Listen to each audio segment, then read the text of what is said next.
بسم الله الرحمن الرحيم والصلاة والسلام على مولانا رسول الله وآله وصحبه. Honorable présence, mesdames et messieurs, chers amis, il m'est un immense plaisir de participer à cette prestigieuse rencontre et de prendre part à ce panel dédié à une thématique centrale et d'actualité qui est gouvernements régionaux et compétitivité territoriale. En effet, ce thème s'inscrit dans une véritable volonté de mise en exergue et d'affirmation des contributions des gouvernements régionaux au développement et à l'émergence d'une Afrique solidaire, sereine et épanouie sur le plan socio-économique. Du fait que la territorialisation du développement contribue incontestablement à la croissance économique des pays, chaque État se trouve dans l'obligation de développer ses territoires et les rendre attractifs, ayant chacun des atouts susceptibles à les transformer en des puissances économiques locales ou régionales.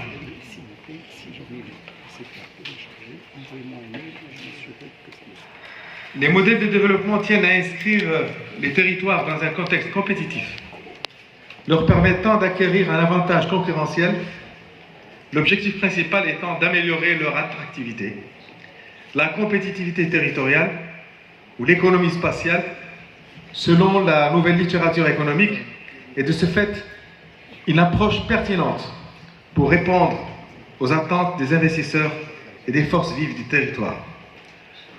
Au Maroc, la régionalisation avancée constitue l'un des grands chantiers stratégiques, ainsi qu'une réforme structurante pour le développement équitable et intégré du pays. En effet, le choix de la régionalisation avancée au Maroc n'est pas un simple aménagement ou un découpage territorial. Il reflète la détermination du royaume à profiter de l'élan de la modernisation des États au niveau mondial, ainsi que de la volonté d'amplifier son développement durable à travers la mobilisation des synergies locales. Depuis son accession à l'indépendance, le Maroc a mis en place différentes approches et stratégies pour faire face aux enjeux du développement, à travers une régionalisation avancée, inclusive et cohérente. Le pays aspire à un développement économique harmonieux. La régionalisation voulue par le Maroc vise le renforcement du processus démocratique à travers l'instauration d'une démocratie locale et l'assurance d'une gestion de proximité incluant les acteurs locaux dans la gestion autonome de leurs affaires, tout en tenant compte de leurs spécificités, des potentialités et atouts socio-économiques de leur région. Ainsi, les régions doivent s'ériger en pôle de compétitivité. Et, dans ce cadre, elles sont invitées à développer, à repenser leur paradigme économique et à innover. C'est cette même optique qui a conduit à l'adoption et à la mise en œuvre d'un programme de développement intégré de la région de Dakhla-Ouattara, issu d'un nouveau modèle de développement des provinces du Sud, lancé par Sa Majesté le roi Mohamed VI, que Dieu l'assiste. Ce modèle de développement repose sur une vision de développement tant homogène qu'intégrée, incluant les équipements et l'aménagement du territoire, les programmes économiques et environnementaux, les programmes sociaux et culturels. Disposant d'atouts majeurs, à l'instar d'un capital humain à fort potentiel, un cadre environnemental exceptionnel, ainsi qu'un bassin halieutique hors pair, la région de Dakhla-Ouattara est confrontée, comme d'autres régions africaines, à de multiples défis, à l'instar de l'amélioration du cadre de vie de sa population, le renforcement de l'attractivité du territoire régional, l'inclusion et l'employabilité, le développement économique intégré et durable. Grâce à une forte impulsion royale et l'engagement volontariste des pouvoirs publics, le plan de développement régional focalise toute son énergie sur des objectifs ambitieux visant la création de 20 000 emplois, la génération de 15 milliards de valeur ajoutée et de 20 milliards de dirhams d'investissement de projets structurants.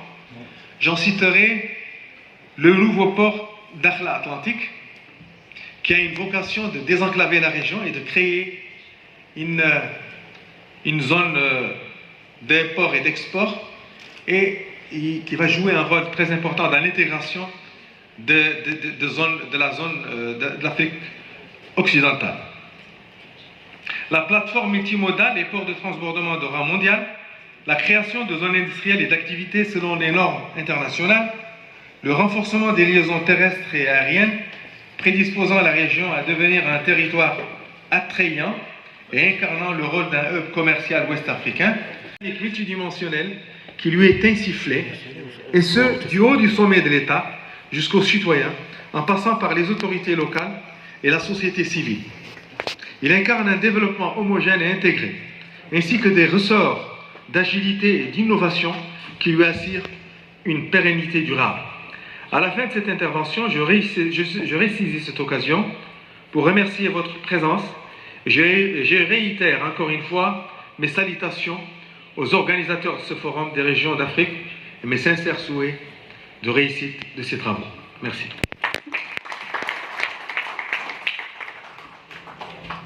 Le rôle d'un hub commercial ouest-africain, Dakhla aujourd'hui, sur le plan de la liaison aérienne, et qui joue un rôle important surtout dans des secteurs comme le tourisme, est aujourd'hui la première destination au Maroc pour tous les sports nautiques. Par ailleurs, les efforts consentis par les autorités ont permis de transformer et d'améliorer la vie des habitants du Sahara marocain grâce, entre autres, à une bonne gestion des ressources hydriques et une meilleure distribution de l'eau. En effet, parmi les grands ouvrages réalisés en cours de réalisation au Sahara, les méga-projets de dessalement de l'eau de mer dans la région de l'Ayoun, Saq el-Hamra et de Dakhla Wad al-Dhahab, qui constituent des projets structurants. Ces stations permettront le développement de l'économie régionale par une meilleure alimentation en eau potable pour la consommation ainsi que pour l'irrigation des terres agricoles. J'en citerai ici le projet agricole très important qui va être lancé ou qui a déjà été lancé de 5000 hectares qui va faire de Dakhla un pôle de production agricole important qui pourra même égaler des régions traditionnellement connues au Maroc par l'agriculture comme le Souss en valeur. C'est pour dire que le Maroc est en train de développer son Sahara avec la participation et l'inclusion de toutes les composantes de la population locale.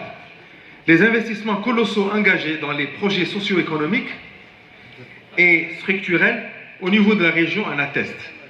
D'ailleurs, dans son dernier rapport présenté devant le Conseil de sécurité, le secrétaire général de l'ONU a souligné l'ampleur des investissements réalisés dans les provinces sahariennes et le niveau de développement de ces régions.